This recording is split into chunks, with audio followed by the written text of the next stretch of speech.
we are.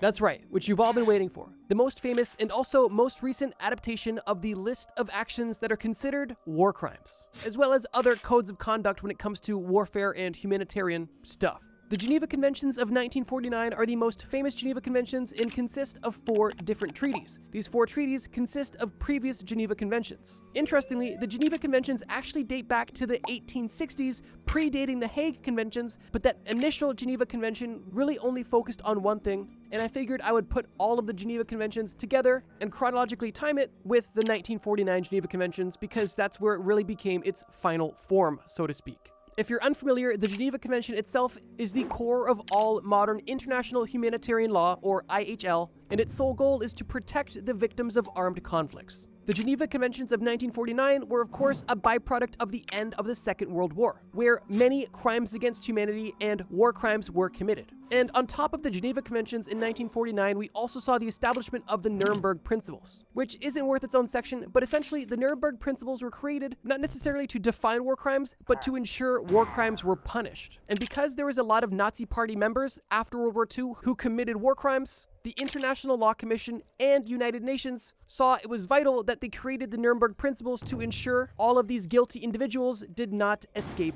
punishment. To put it briefly, the Nuremberg Principles basically state that anybody who commits a war crime is, well, a war criminal. And most importantly, anybody who commits a war crime is subject to penalty at an international level with international law. And internal laws of a country cannot impede or override this international law. Essentially meaning that if you were a Nazi general who committed a war crime, the German government could not change their local laws to get you off of the hook for this war crime, because the war crime or international law supersedes the national law. And on top of this, the Nuremberg Principles also ensured that political status did not relieve the war criminal of their punishment, which is important. But yeah, that's basically the Nuremberg Principles, just ensuring that the laws were actually taken seriously and enforced. But back to the Geneva Conventions. The first Geneva Convention was actually introduced, like I mentioned, in 1864, and was specifically aimed at creating rules around the treatment of sick and wounded armed forces on the battlefield. The second Geneva Convention actually replaced the Hague Convention of 1907 and essentially contained everything from the first Geneva Convention and the Hague Conventions. The third Geneva Convention was focused on the treatment of war prisoners and replaced the previous Geneva Convention, and the fourth and final Geneva Convention is the one we're discussing now, which is basically